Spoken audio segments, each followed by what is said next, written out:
বন্ধুরা, অর্চনা হোম কিচেনে তোমাদেরকে স্বাগত জানাই। আর এই চ্যানেলে আমার এই প্রথম ভিডিও ছাড়া। আর এই ভিডিওটা হচ্ছে লোটে মাছের বলকে রান্না, কাঁচার লোটে মাছ বলক জলে রান্না করা। আর এর জন্য বেগুন ভেজে নেওয়া হচ্ছে, সঙ্গে বেগুনও দেওয়া হবে।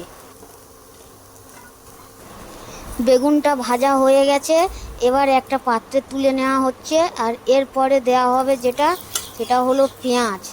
তো বেগুন ভাজার দেখিয়ে দিচ্ছি, বেগুনটা পুরো ভাজা হয়ে গেছে। এবার পেঁয়াজ দেওয়া হলো কড়াইতে।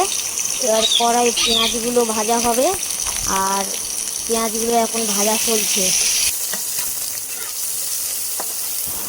অনেকে এটাকে নিহরে মাছও বলে থাকে।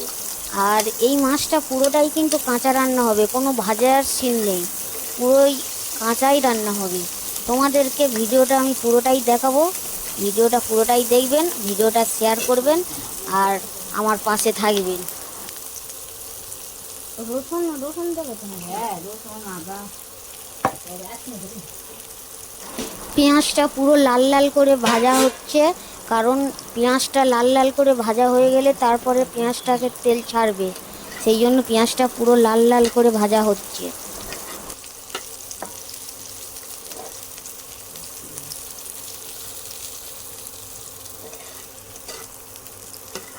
আর এই যে আলুগুলো দেখা পাচ্ছেন কাটা, এই আলুগুলো তরকারিতে দেয়া হবে, লোটে মাছের তরকারিতে।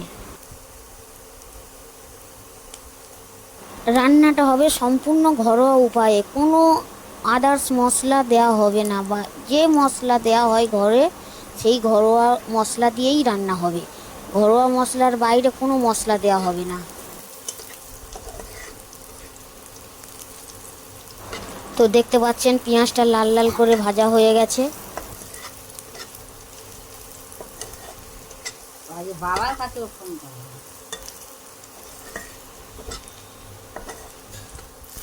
আর ছিলে বাটা আদা রসুন দিয়ে দেওয়া হলো পেঁয়াজের ওপরে, সঙ্গে হলুদ গুঁড়োও দেওয়া হলো, দিয়ে আবার নাড়া হচ্ছে।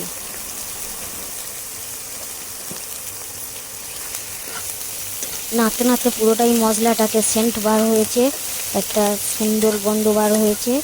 আর তারপরে আস্তে আবারও নাড়া হচ্ছে, কষানো হচ্ছে, যে না ভালো না কষলে ভালো লাগবে না। তার সঙ্গে আবার একটু জল দেওয়া হলো, জল দিয়ে এটাকে কষা হচ্ছে।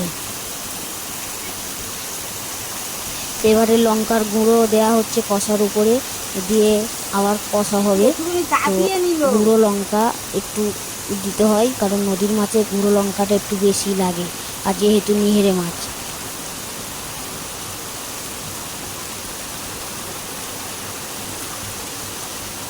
আবারও কষার ওপর পরিমাণ মতন হলুদ গুঁড়ো দিয়ে জল দিয়ে আবারও কষা হচ্ছে।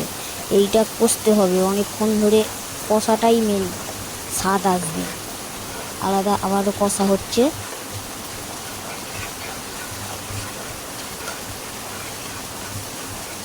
কষা থেকে তেল ছেড়েছে, আর আলাদা একটা সুন্দর গন্ধ ছেড়েছে। আর এবারে কেটে রাখা আলুগুলো কষাতে দিয়ে দেবে, দিয়ে আবারও কষবে। আর সঙ্গে একটু আলুর সঙ্গে এবার পরিমাণ মতো লবণও দিয়ে দেবে।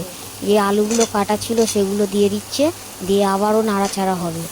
আর সঙ্গে পরিমাণ মতো লবণ দিয়ে আবার নাড়াচাড়া হচ্ছে।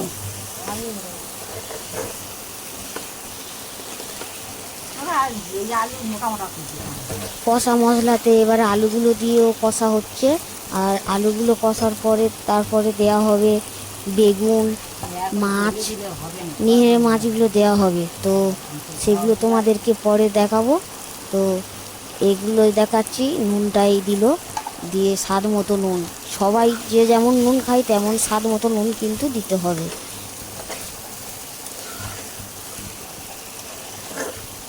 নুন দিয়ে নাড়াচাড়া করে আবারও একটু জল দিয়ে তারপরে আবারও নাড়াচাড়া হচ্ছে। নাড়াচাড়া করার পরে তারপরে আবারও জল ঢেলে দেওয়া হবে, দিয়ে এটাকে বসিয়ে দেওয়া হবে ইন্ডাকশানে। আস্তে আস্তে ওটা ফুটবে, তারপরে কিছুক্ষণ পরে মাছ বেগুন দেওয়া হবে। কাঁচা মাছ কিন্তু, মাছটা কোনো ভাজার সিন নেই এখানে, পুরোই এটা কড়াটাই জল দিয়ে ফোটানো হচ্ছে। তো তারপরে দেওয়া হবে মাছ আর বেগুন। বেগুনটা কিন্তু ভাজা আছে।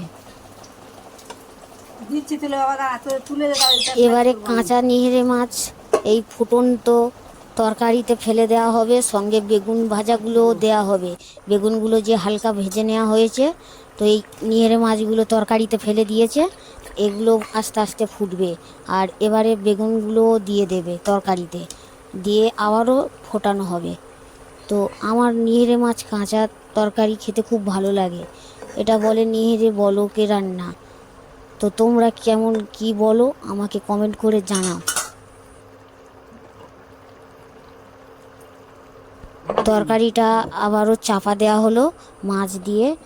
এবারে তরকারিটা আবারও খুলে দেখা হলো, তরকারি থেকে সেন্ট ছেড়েছে, আবারও চাপা দেওয়া হচ্ছে। তারপরে তরকারিগুলো আবার চাপা দিয়ে আবারও রেখে দেওয়া ইন্ডাকশানে চলছে। তো এবারে খুলে আবার দেখা হচ্ছে তরকারিটা কেমন হয়েছে। তো দেখুন বন্ধুরা, তরকারিটা কেমন ফুটছে, আর তরকারি থেকে খুব সুন্দর সেন্ট ছেড়েছে। তো এই মাছের একটা আলাদা টেস্ট, যে খায় না সে জানে না যে নিহেরে মাছের কত সুন্দর টেস্ট। তো এই নিহেরে মাছে কিন্তু কাঁচা সরিষার তেল দিতে হবে, খাঁটি সরিষার তেল, ভালো সরিষার তেল নিয়ে দিতে হবে। যেহেতু এই মাছগুলো কাঁচা দেওয়া হয়েছে, তো একটা এক্সট্রা গন্ধ থাকতেই পারে, সেই জন্য সরিষার তেল কাঁচা দেওয়া হচ্ছে চারিদিক থেকে। এর একটা ঝাঁঝে সব কিছুই কেটে যাবে আর খেতে খুব সুন্দর লাগবে। তো পরিমাণ মতন কাঁচা সরিষার তেল দেওয়া হলো, দিয়ে এবারে এটাকে লাবিয়ে নেওয়া হবে।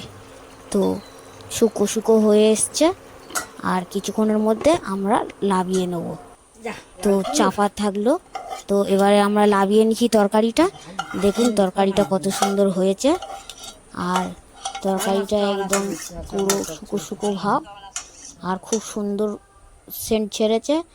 দেখুন তরকারিটা কত সুন্দর কালার হয়েছে। তো আপনারাও চাইলে ঘরে করতে পারবেন নিহেরে মাছের বলকে রান্না।